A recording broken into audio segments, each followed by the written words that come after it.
guys, Richard Scouten from Green Mountain Horsemanship out here inside our city, North Carolina. I want to show you something today, a way to approach your horse so that they don't swing the hips out. Now what I'm talking about is in natural horsemanship, and I've been saying this for years at my clinics. I think people teach their horses to disengage their hips way too much. They do too much of it, and it's kind of like a default for the horse. You walk up to your horse and they swing the hips away. The rider gets scared and they do that one rein stop. I don't teach the one rein stop anymore. The one rein stop disengages the hind end, dumps all the weight on the shoulders, and you're missing out on a very good opportunity to teach your horse to engage all of their feet in a balanced way and take that life in that feet and move it off and do something else constructive. I also think that under saddle, if you disengage your horse and do that one rein stop all the time, then you yourself are missing out on some very good opportunities to develop a better seat, missing out on some great opportunities on how to kind of ride your horse through some things and teach them that they're going to be okay with their feet moving, as opposed to always taking the hips away, disengaging. Now I do teach my horses to disengage, and it is important, but once my horses know it, I don't drill it, I don't do it every single time. It's just something that I have. But if I'm gonna take a horse's hips away, I'm gonna throw in a maneuver to teach them to elevate their shoulders and engage that hind end and come out through the shoulders, as opposed to just taking the hind end away and throwing all their weight on their forehand. And one thing gonna help with that is I'm gonna get my horse going around in a circle here, hopefully.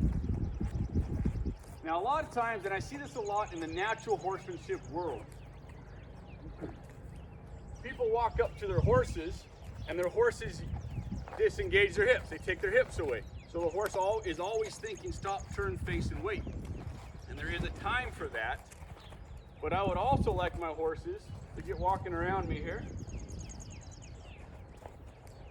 And if I just stick my arm out and walk up to him, I just want him to stop. If I walk up to him, I don't always want the hips to swing. Don't always want to stop, turn, face, and wait. Send him back off. What if I'm out working and, I don't know, what if my horse is hobbled? Or what if I got a cow tied onto my rope or something?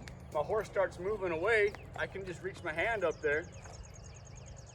Say, hey, it's all right, big guy. Just stop your feet. Let me come up and pet you. This can also translate into catching horses, right? The horse is in the pasture. You've taught him that when you step into his zone like this with your arm outstretched, he's gonna get a rub. So, just a little video on, yes, disengaging the hips and taking those hips away is important, but let's also do it in a manner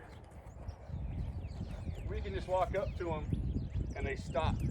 They don't go left or right, they don't go fast or forward, they don't back up, they don't swing the hips, they just stop. So there's some real world applications for that. I need to get medicine out of my medicine bags. I need to grab my lunch out of my bag. I need to grab my water bottle. Don't move your feet.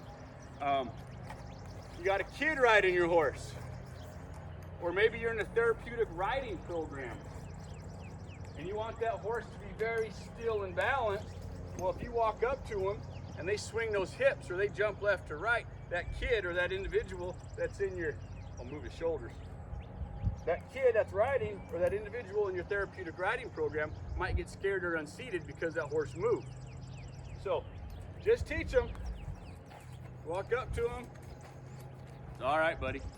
And I got this particular exercise. I've been saying for years in my clinics that we disengage our horses way too much. But this is a real world application that I learned from Cody Deering. Rode with him in a clinic, well, about a month or so, I guess. And he had some really good gold nuggets that connected a lot of dots for me. A little plug for Cody: if you're interested in being a reinsman, riding in a hackamore, if you've ever read the works of Ed Connell or Arnold Rojas, or even seen the pictures by Ernie Morris, well, Cody's the guy that does what they write in those books. Very good guy, very good horseman. Learned a lot from him. So that's one exercise that you can do. With your horses, just walk up to them, they stop, they wait for you. They don't always swing out those hips, disengage, and throw all their weight on their forehand.